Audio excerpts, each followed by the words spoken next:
শ্রীলঙ্কার রুম, এগুলো বাথরুম। আর আসুন সবচেয়ে সুন্দর যে জিনিসটা দেখাই, একটু দেখুন শুধু, এই দেখুন একদম ইন্ডিয়ান ওশন, ভারত মহাসাগরের একদম পাশে।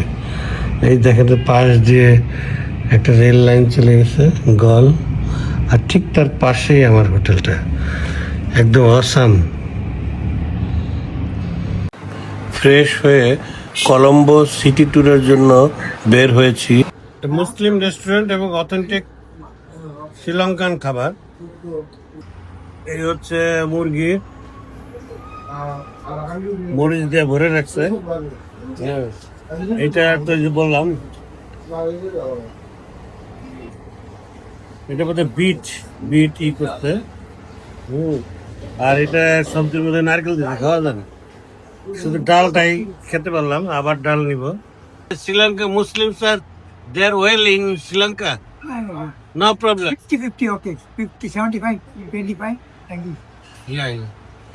আমরা এইমাত্র খাওয়া দাওয়া করে বের হলাম।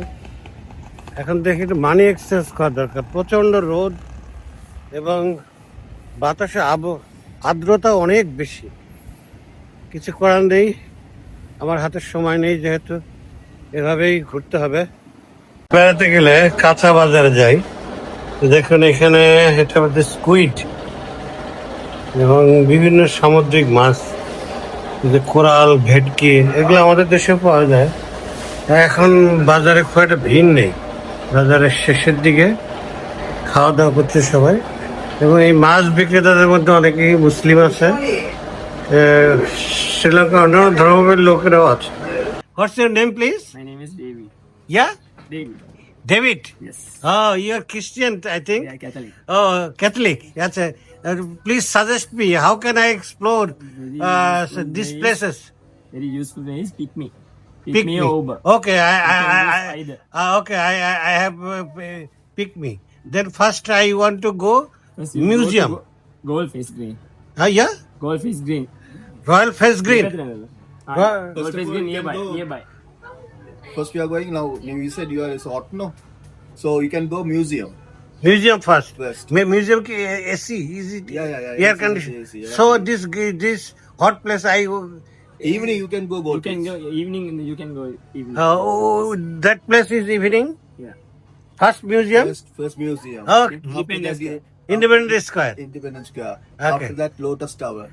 Yeah. So after that you can go by Goldfish. Okay. So Goldfish, close Pita. by there, Pita Market. Peter Market. Okay, thank you, sir. Yeah. Thanks for your suggestion. I am grateful to you. এটা এক ধরনের মরিচ, অনেক বড় বড় মরিচ, এই যে লাল মরিচ। এবং আজকে দুপুরে খেতে গিয়ে টের পেয়েছি যে শ্রীলঙ্কানরা কেমন মরিচ খায়। আর যে লেবুগুলো দেখেন একদম ছোট্ট ছোট্ট, এই লেবুগুলো খুব টেস্টি। আমি মালয়েশিয়াতে খেয়েছি। এই সবজিটা চিনতে পারছি না এটা কি, পড়ে গেছে।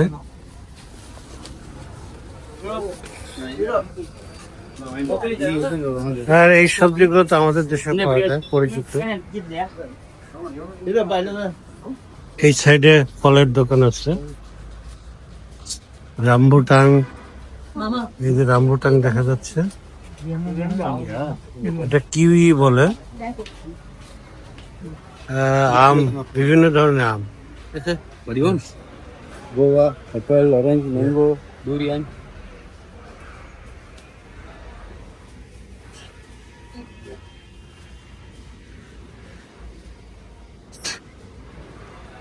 দেখুন এই যে সেই বিখ্যাত ডোরিয়ান এখনো খাওয়া হয়নি। এটা নাকি প্রচন্ড দুর্গন্ধ এবং প্রচন্ড স্বাদ। এটা রামবুটাং, ঢাকায় পাওয়া যায়, তবে অনেক দাম। আমরা এখন মিউজিয়ামে যাচ্ছি। মিউজিয়ামের আশেপাশে ইন্ডিপেন্ডেন্স স্কোয়ার আছে, আর ওদের যে টাউন হলটা আছে, এই টাউন হল দেখবো।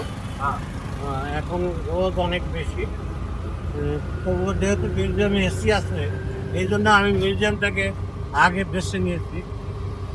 পিক পে না করে সরাসরি একটা সিএনজি নিয়ে নিলাম, ভাড়া খুব বেশি না, 200 টাকা, বাংলাদেশের টাকা 100 টাকা। টুরিস্ট কম এখানে দেখলাম, অফ সিজন তো, শীতের দিন এখানে প্রচুর টুরিস্ট আছে। ওরা শ্রীলঙ্কা মিউজিয়ামে এসেছি, আমি কম্বোডিয়ার মিউজিয়ামে গেছি, এখন শ্রীলঙ্কার মিউজিয়ামে যাচ্ছি। মিউজিয়ামে একই ছাদের নিচে যদি আপনি একটা দেশকে দেখতে চান, সংক্ষেপে যদি জানতে চান ইতিহাস, ঐতিহ্য, সংস্কৃতি, তাহলে মিউজিয়ামে যাবেন। তবে আধুনিক কালের যে টুরিস্ট আছে তারা কিন্তু মিউজিয়ামে অনেকে যায় না, কিন্তু আমি ইউরোপিয়ান টুরিস্টদের দেখেছি যে তারা যে কোনো দেশে গেলে অন্তত একবার সেই মিউজিয়ামে ঢু মারে। তাদের ইতিহাস, ঐতিহ্য, সংস্কৃতি সম্পর্কে জানার আগ্রহটা আমাদের চেয়ে একটু বেশি। এটা হলো মিউজিয়ামের চত্বর, দেখুন খুব সুন্দর, ঘাসগুলো কেটে রেখেছে, যে ঘাস কাটার জন্য পরিচর্যা করছে, একেবারে ক্রিকেট স্টেডিয়ামের মতো করে, খুব সুন্দর লাগছে, খুব যত্ন করে তারা। এই যে মিউজিয়ামের সামনে আমরা চলে এসেছি। হারিয়ে যাওয়া ছুরি, বিভিন্ন ধরনের ছুরি তারা উদ্ধার করে এখানে প্রদর্শন করছেন। প্রাচীন আমলে বিভিন্ন ধাতবের তৈরি অস্ত্র, গৃহস্থালী কাজে যেগুলো ব্যবহার করতে হয়, বিভিন্ন ধরনের ঘন্টা এবং গৌতম বুদ্ধের ছবি। এটা দেবী দুর্গার ছবি, কারণ এখানে বৌদ্ধ ধর্মে দীক্ষিত হওয়ার আগে শ্রীলঙ্কার অধিকাংশ মানুষের ছিল হিন্দু। গৌতম বুদ্ধের ব্রোঞ্জের তৈরি দুটি পাদুকা উদ্ধার করা হয়েছে, সেটা এখানে প্রদর্শন করে রাখেন। গৌতম বুদ্ধ তার সাথীদের নিয়ে ধ্যানমগ্ন অবস্থায় আছে। শিবা বা নটরাজের দেবীর মূর্তি, উনি সম্ভবত নৃত্য এবং সঙ্গীতের দেবী। দেবী পার্বতীর ছবি। এই স্তূপা, যার মধ্যে ভগবান বুদ্ধের তার শিষ্যদের নিয়ে চারপাশে মেডিটেশন বা ধ্যানে মগ্ন আছে। এটি হচ্ছে রয়্যাল সিট বা সিংহাসন।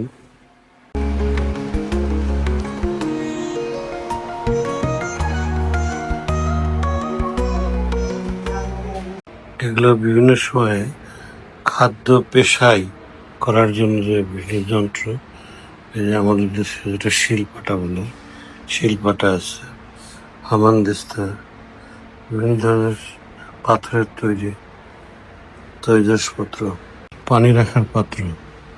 এটা হচ্ছে কলম্বোর স্বাধীনতা স্তম্ভ। 1948 সালে 4 ফেব্রুয়ারি কলম্বো বা শ্রীলঙ্কা ব্রিটিশদের থেকে স্বাধীনতা লাভ করে, এবং সেই স্বাধীনতার স্মৃতি স্মারক হিসাবে এই ইন্ডিপেন্ডেন্স স্কোয়ার এখানে নির্মাণ করা হয়। শুধু এই স্মারক যে আছে তাই নয়, এর আশেপাশে বেশ কিছু পার্ক এবং মিউজিয়াম, আরেকটি ইন্ডিপেন্ডেন্ট মিউজিয়াম নামে একটি মিউজিয়াম আছে। আপনাদের একটু ঘুরে ঘুরে দেখাচ্ছি। এই ইন্ডিপেন্ডেন্ট স্কোয়ারের অংশ একটি পার্ক। এই পার্কটি জনাকীর্ণ, দুই পাশে বেশ বড় পার্ক। পার্কের ঠিক উল্টো দিকে ভিতর দিয়ে রাস্তা আছে, যদিও যানবাহন চলাচল সীমাবদ্ধ। দেখুন এই পাশে একটা পার্ক এবং এই পাশে আর একটা পার্ক, আর এইখানে হচ্ছে সেই স্বাধীনতা স্তম্ভ।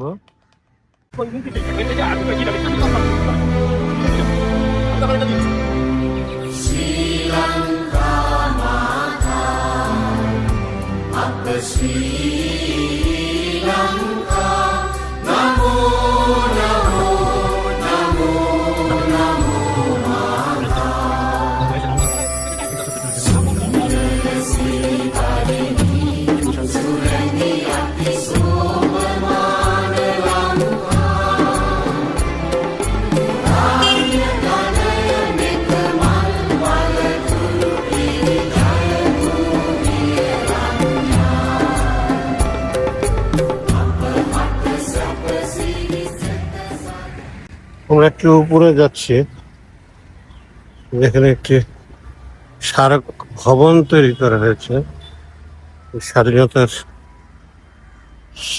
শহীদদের স্মৃতির উদ্দেশ্যে উৎসর্গ করে। এখানে লেখা আছে যেটা জাতীয়ভাবে খুবই গুরুত্বপূর্ণ একটি স্থাপনা। এখানে নিয়ম শৃঙ্খলা মেনে চলার জন্য অনুরোধ করা হয়েছে। এই স্মারক ভবনের পেছন থেকে জাতির পিতা সেনানায়কের মূর্তিটি দেখতে পাচ্ছি। আর ওই পাশে যেটা আছে এটা আগে শ্রীলঙ্কা চায়না মৈত্রী সম্মেলন কেন্দ্র নামে পরিচিত। একসময় এটা দক্ষিণ এশিয়ার মধ্যে বৃহত্তম সম্মেলন কেন্দ্র ছিল। দেখুন, এটা হচ্ছে লোটাস টাওয়ার, 350 মিটার বা 1150 ফুট লম্বা। দেখুন একদম টাওয়ারটি আকাশ ভেদ করে উপরে চলে গেছে, আর সামনে সুন্দর পানির ফোয়ারা। প্রচুর দর্শনার্থী এখানে আসে, বিশেষত সাউথ ইস্ট এশিয়ান লোকজন এখানে। আশ্চর্যজনকভাবে দেখলাম যে এখানে বিদেশিরা কম, মানে ইউরোপের পর্যটকরা কম।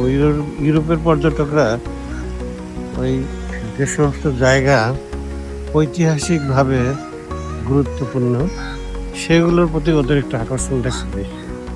এরকম আলো ঝলমলে জিনিসপত্র বোধহয় ওদের দেশে অনেক আছে, ওরা ওখানে এগুলো বেশি আসে। দেখতে পাচ্ছেন আকাশ পুরে উঠেছে। তোরা ঢুকছি, এখানে বোধহয় নিরাপত্তা তল্লাশি করা হয়, মানে এত বড় একটি স্থাপনা। বলা হচ্ছে যে এটি সাউথ ইস্ট এশিয়ার মধ্যে সবচেয়ে বড় উঁচু স্থাপনা। আমরা অবজারভেশনে ডেকে যাওয়ার জন্য এলিভেটরের দিকে এগিয়ে যাচ্ছি।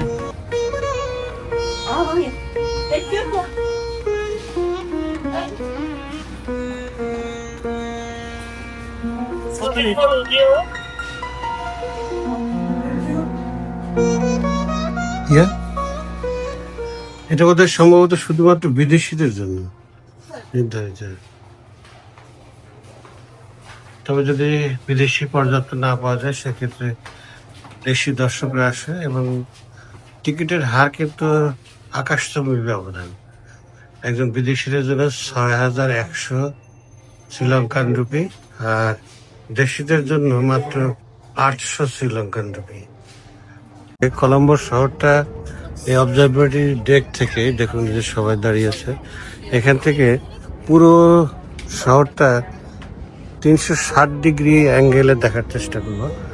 এই যেখানে এইটা হচ্ছে কোর্ট কমপ্লেক্স, এই দিকে যেরকম আমি সাংহাই টিভি টাওয়ারে দেখেছি, ওইখানে ওই বিভিন্ন প্রভিন্সের বা প্রদেশের নাম অনুসারে বিভিন্ন অ্যাঙ্গেলগুলো তৈরি করা হয়েছে।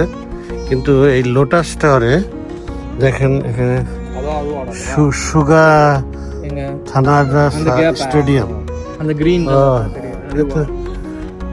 ক্রিকেট স্টেডিয়াম, এইখান থেকে এই অ্যাঙ্গেলে দেখুন। আমরা চেষ্টা করবো একটু সন্ধ্যা হয়ে গেলে তখন দেখানোর জন্য। আর এই অ্যাঙ্গেলে গেলে এই যে আমরা একটু আগে যে একটা ব্রিজ দেখলাম, কেলানি গোল্ডেন ব্রিজ, সেই ব্রিজটা এই অ্যাঙ্গেলে। দর্শকদের জন্য প্রেমাদাসা ইন্টারন্যাশনাল ক্রিকেট স্টেডিয়াম বোধহয় খুব পরিচিত।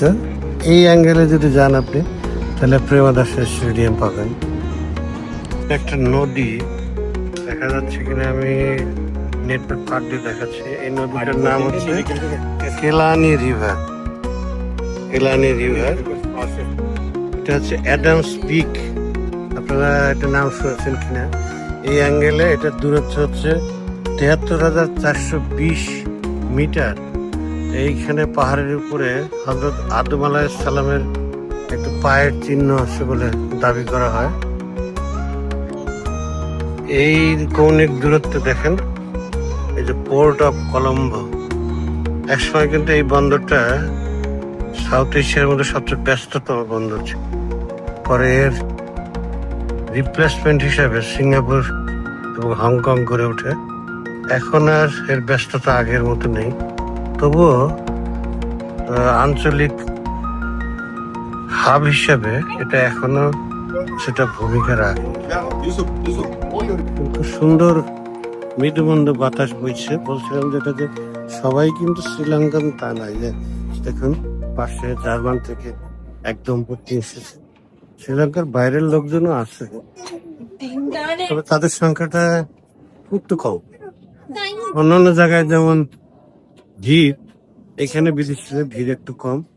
তবে আরেকটা বিষয় দেখুন, প্রচুর মুসলিম জনগোষ্ঠী আছে। এরা কি এদের পোশাকের জন্য চোখে পড়ে, নাকি এদের সংখ্যা অনেক বেশি আমি জানি না। তবে অনেকের সাথে কথা হয়েছে, তারা কিন্তু মূল জনসংখ্যার মূল স্রোতের সাথে একাত্ম হয়ে কাজ করে, যদিও তাদের পোশাক একটু ভিন্ন, তারা হিজাব করে এবং কথাবার্তা খাওয়া দাওয়া সবকিছুতে একটু ভিন্ন হলেও তারা কিন্তু মেইন স্ট্রিমের বাইরে না। আর এই যে ট্রেন লাইনটা আপনারা দেখতে পাচ্ছেন কিনা, এই যে শ্রীলঙ্কান ট্রেন কিন্তু পাহাড়ের মধ্যে দিয়ে আসে। বিশেষ করে ক্যান্ডি যাওয়ার সময় একটা অপরূপ দৃশ্য দেখা যায়।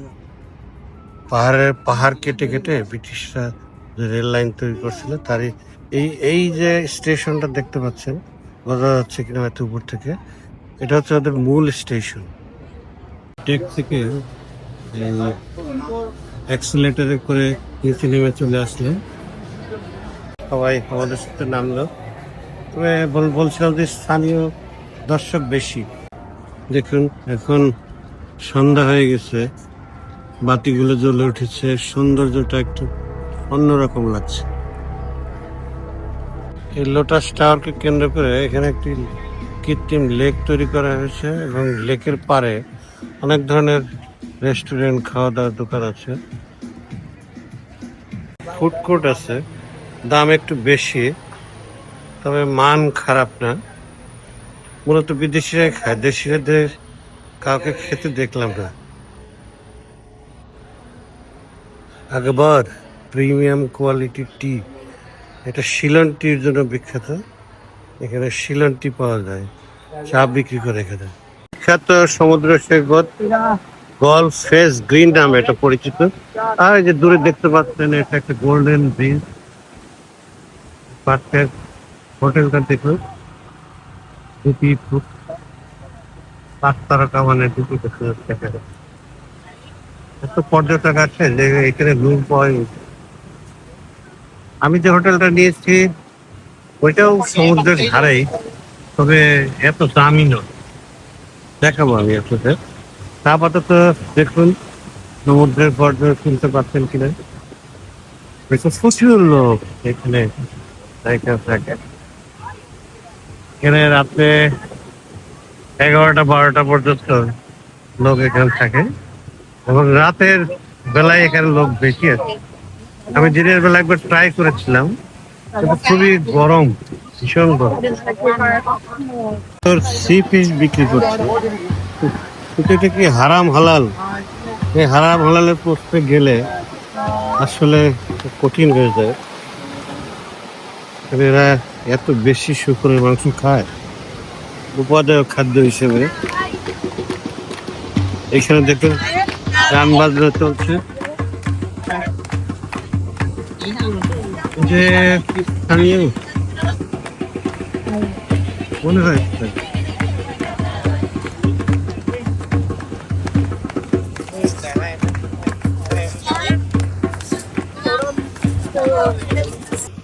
রুটি দিচ্ছে, সস দিচ্ছে,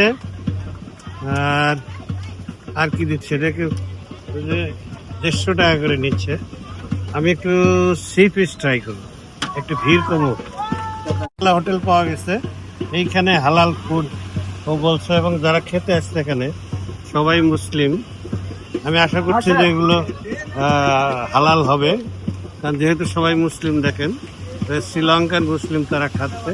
তাই আমিও নির্ভয়ে তাকে খাবার অর্ডার করেছি।